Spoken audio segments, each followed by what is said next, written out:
진리에 이르는 길을 시작하겠습니다. 이번 시간은 진리에 이르는 길의 마지막 시간이죠.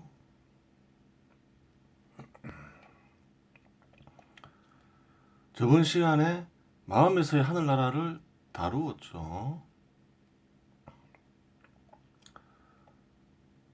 또 다른 마음에서의 하늘나라를 찾는 이들이 있죠. 어떤 이들인가요? 예전에 절대자와의 합의를 얘기했죠. 절대자와 합일이 될 수가 있어요.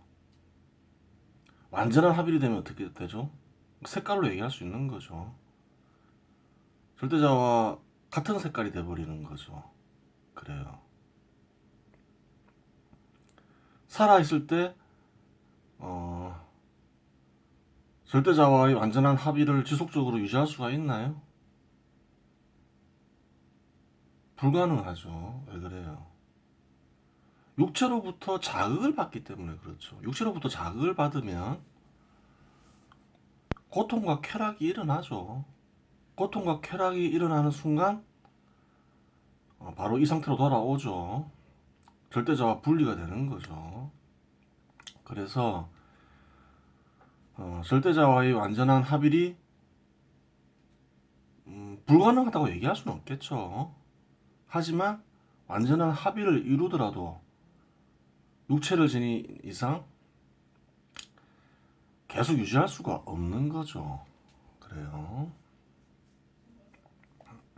죽으면 어떻게 될까요?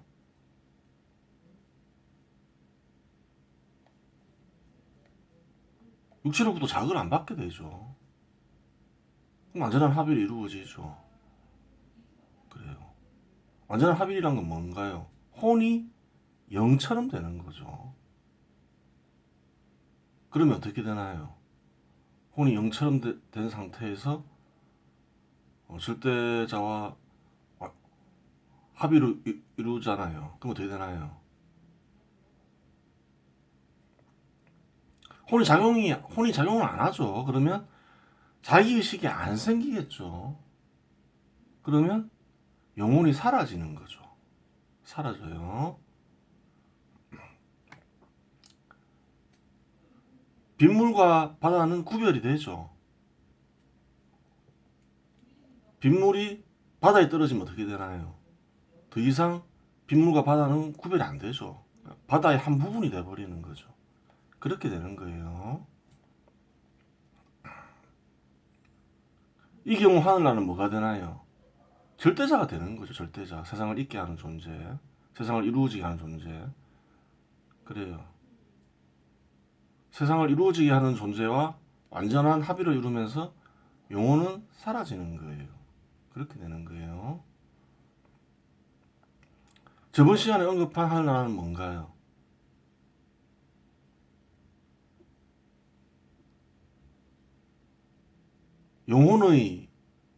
영의 능력을 키워서 그 역시 절대자와의 합일이죠.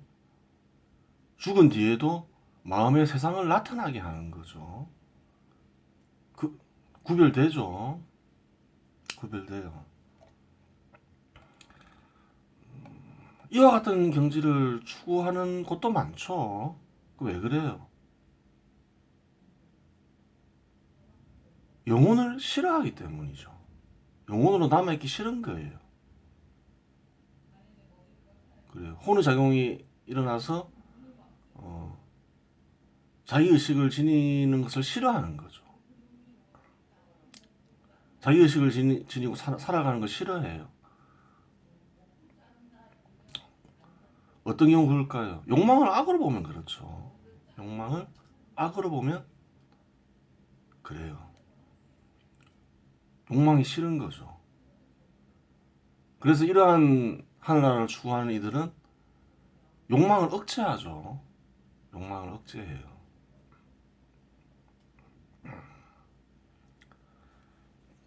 그러면 이게 가능하냐? 이와 같은 하늘나라 가능하냐? 그걸 알아봐야 되겠죠. 가능할 수 있어요. 가능해요. 절대자의 의지를 실현하면 가능하죠. 절대자가 원하면 가능해요. 절대자와 합의한 상태에서 죽으면 그래 영혼은 사라지게 되겠죠. 바다에 흡수되는 빗물과 같죠. 그래요. 그래요. 혹은 절대자가 부여한 천명을 다 한 뒤에 그래요. 절대자와의 합의를 이루어질 수 있죠. 자기 천명을 다 했으니까. 그리고 그 뒤에 절대자와 합의를 이룰 수 있어요. 근데 그 영혼은 영혼이 사라지기를 원해요. 그러면 이루어지겠죠. 혹은 절대자와 합의를 이루었는데 자기 천명을 다 수행해요. 그리고 어느 순간 영혼의 삶이 싫어요. 그래도 이루어지는 거죠. 가능한 거예요. 그래요. 그렇게 되는 거예요. 근데 절대자와의 합의만을 추구하다가 합의를 이루지 못했어요. 그러면 죽으면 어떻게 되나요? 이렇게 되는 거죠. 죽은 영혼이 되는 거죠. 그래요. 그래서 자기에게 부여된 사명을 행하지 않고 절대자와의 합의만을 추구하면 안 되는 거예요. 거의 10중 8구 다 이렇게 된다고 보면 돼요. 자기도 모르는 사이에 어떤 사명을 수행했다면 모를까 절대자와의 합의만을 추구한다. 그게 절대자가 원하는 거예요? 원하는 건가요? 원하는 게 아니라는 거예요. 절대자가 원하는 건 뭔가요? 모든 대상에게 부여한 사명은 세상을 이루어지게 하는 대상이죠. 대상이 되라는 거죠. 그래요. 세상을 이루어지게 하는데 뭔가 기여를 해야 되는 거예요. 그게 절대자의 뜻이라서 그런 거예요. 그래요.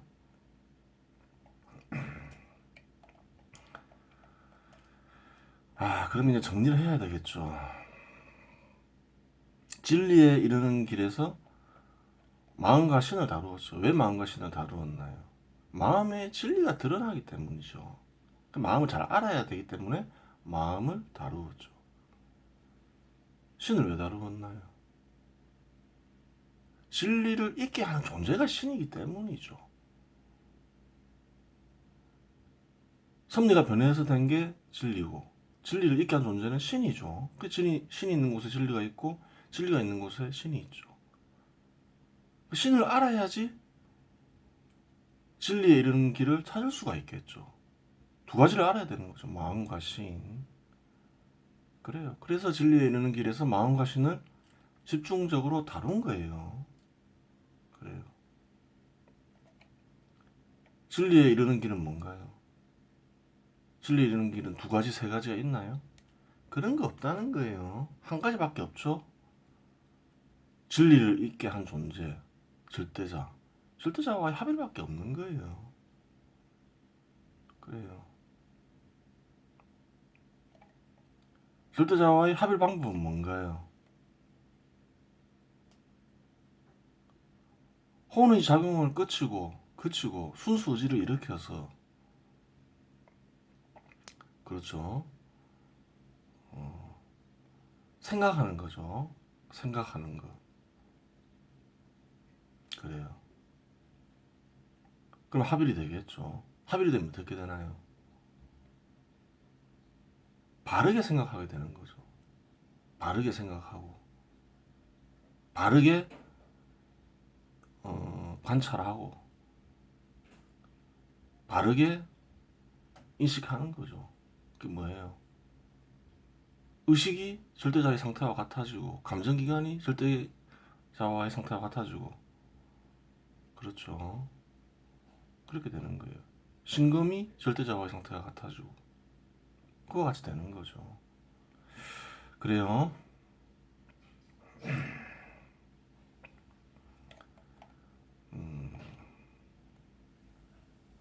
그래요. 스스로의 힘으로 절대자와 합의를 하기가 쉬울까요? 안 쉬울까요? 아무런 도구를 이용하지 않고 어렵겠죠. 그래요. 그래요. 뭔가 그 수단을 동원을 해야 되겠죠. 그 전에 하여간 그럼 절대자와 합의 방법은 뭔가요? 홍리작용을 그치고 바르게 생각하는 건데 그런 훈련을 계속 해야 되는 거죠. 그 훈련을 계속 하라는 건 뭔가요? 영의 능력을 키우라는 거죠. 영. 그래요.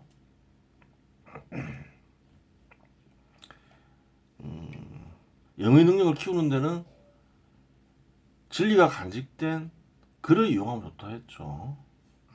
진리에 이르는 길을 이용할 수도 있겠죠. 보면서 읽으면서 계속 생각하는 거죠. 이해하려고 노력하고 또 새로운 걸 떠올려 보는 거죠. 그런 방법이 있고 유클리드의 기하학 원론도 괜찮아요. 수학 기하 그렇죠. 수학과 기하학을 다루는 책인데 일반적인 수학을 다루는 책과 다르죠. 기하학을 다루는 책과도 달라요. 그래요. 그래요. 좀 영의 능력을 키우는 기능이 유클리드 기하학 원론에 있어요. 좋은 글이죠. 그래요. 또 절대자와 해볼 방법은 뭔가요? 진리에 입각하여 인식하고 판단하려고 해야 돼요. 왜 그래요? 진리를 찾지 않는 이에게 절대자가 드러나지 않겠죠. 왜? 절대자는 진리를 잊게 하는 존재이기 때문에 그런 거예요. 진리를 찾아야 되는 거예요. 그래요.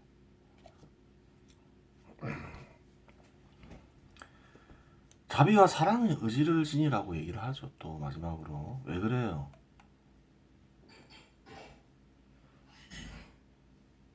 순수 의지를 일으키기 때문에 그런 거죠. 그래요.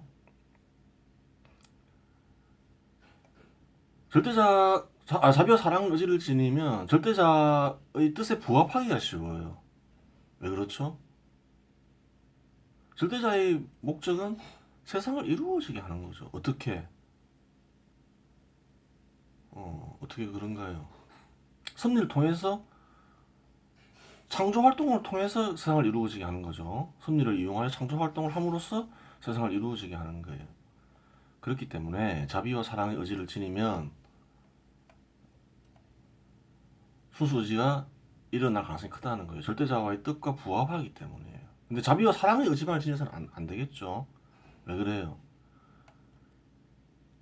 진리를 잊게 하는 존재가 절대자이기 때문에 그래요. 진리에 입각해서 자비와 사랑을 실현하려고 해야 되겠죠. 그래요.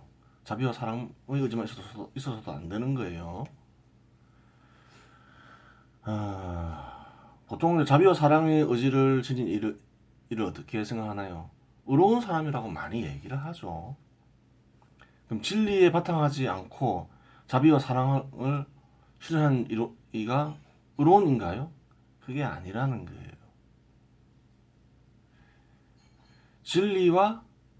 진리에 바탕하지 않고 자비와 사랑을 실현하려는 이는 악인의 한 형태인 거예요. 왜 그래요?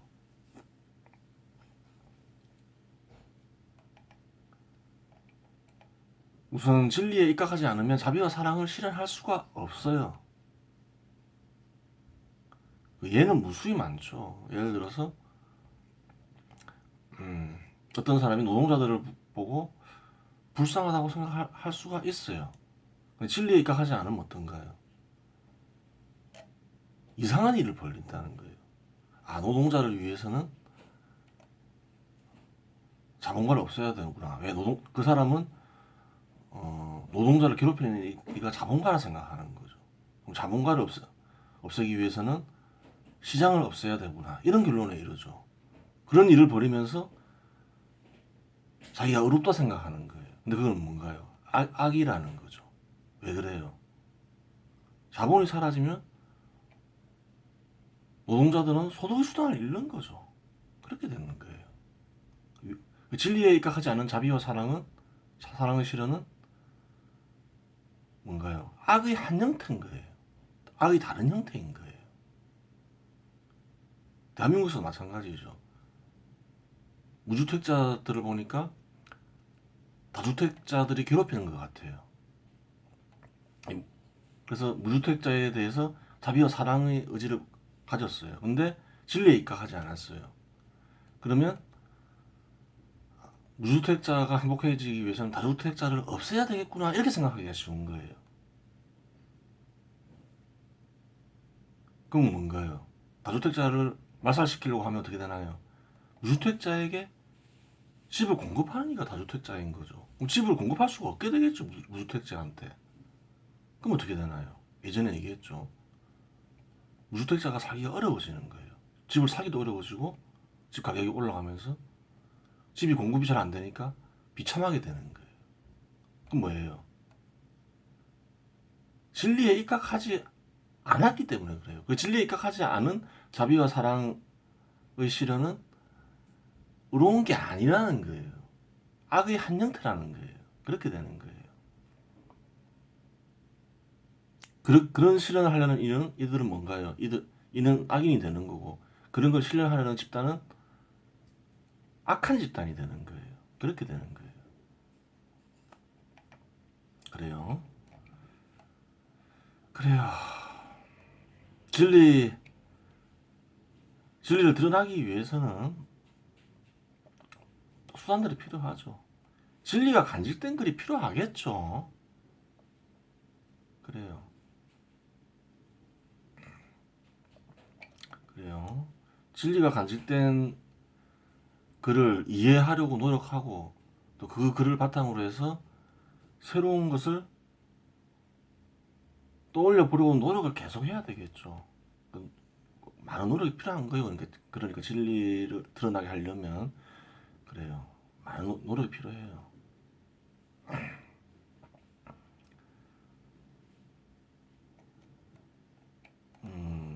그리고 또 어떤 노력이 필요한가요? 표현 수단을 또 익혀야 되는 거죠. 표현 수단을 익히는 거는 어때요? 노력이 필요한 거예요. 그렇죠. 예를 들어서 언어를 익히는 것도 노력이 필요한 거죠. 태어나자마자 언어를 아는 일은 없는 거죠. 그 표현을 하기 위해서는 언어를 알아야 돼요.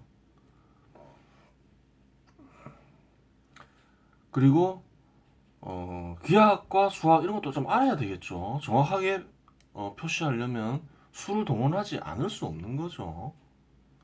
그래요. 양적으로 표시를 해야지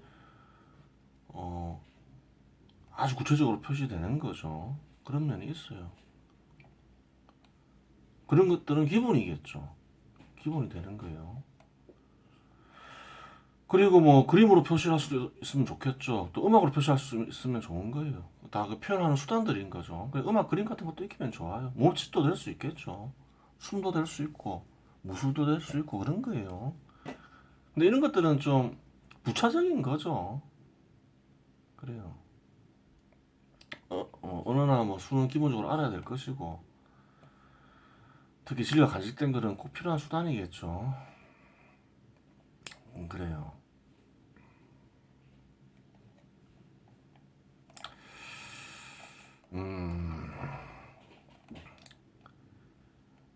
정재훈이 쓴 진리에 이르는 길이 어렵다는 얘기가 많아서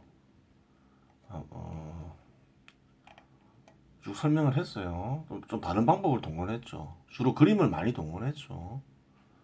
그림으로 보면 좀 더 구체적이니까. 그래요. 진리에 이르는 길이 완벽하지가 않죠. 한 두세 군데 수정을 했죠. 그래요.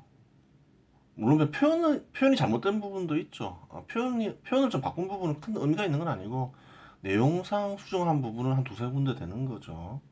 그래요. 그런 부분들을 생각하면, 정정이 쓴 진리에 이르는 길이 거의 완전하죠.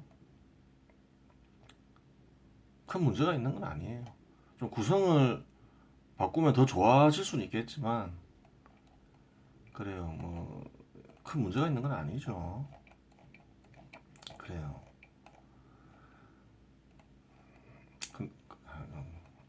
그래요. 거의 완전해요.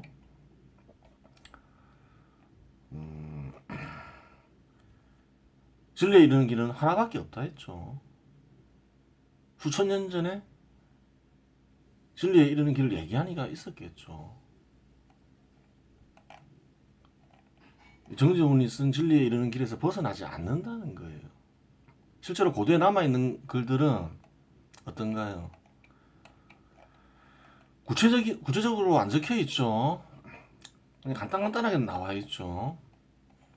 그래요. 현 시대에 정재훈이 쓴 진리에 이르는 길보다 더 구체적인 글은 없어요. 제대로 이해를 해야 되겠죠. 미래에는 어떨까요? 5천 년이든 만 년이든 2만 년이 지나든 10만 년이 지나든 다른 얘기를 안 한다는 거예요. 그냥 진리에 이르는 길을 얘기할 때 이제까지 쭉 언급한 내용들을 언급하지 다른 내용을 얘기하는 이는 없다는 거예요. 물론 그럴 수는 있죠. 좀 더 구체적으로 언급하거나 글을 쓰는 이들은 있을 거예요. 하지만 다른 내용을 언급하지는 않는다는 거예요. 그래요. 그러니 뭐 기본적으로 진리에 이루고 싶으면 정재훈이 쓴 진리에 이르는 길을 읽어야 되겠죠. 그리고 이제 이해가 가면 뭐 고대에 쓰여진 뭐 진리에 이르는 길을 찾아볼 수도 있겠죠. 정재훈도 그런 과정을 거쳤죠. 물론 뭐 지금은 안 하죠. 어차피 뭐 그 말이 그 말이고 이니까 흥미를 잃은 거죠. 그래요. 뭐. 진리에 이르는 길이 제대로 이해가 되면 고대에 쓰여진 진리에 이르는 길을 한번 찾아보는 것도 괜찮아요. 꼭 고대가 아니더라도 그래요. 뭐 100년 전, 200년 전에 쓰인 글들도 한번 찾아 읽어볼 수 있죠. 그래요. 그러면 돼요. 이로써 진리에 이르는 길을 끝내겠습니다.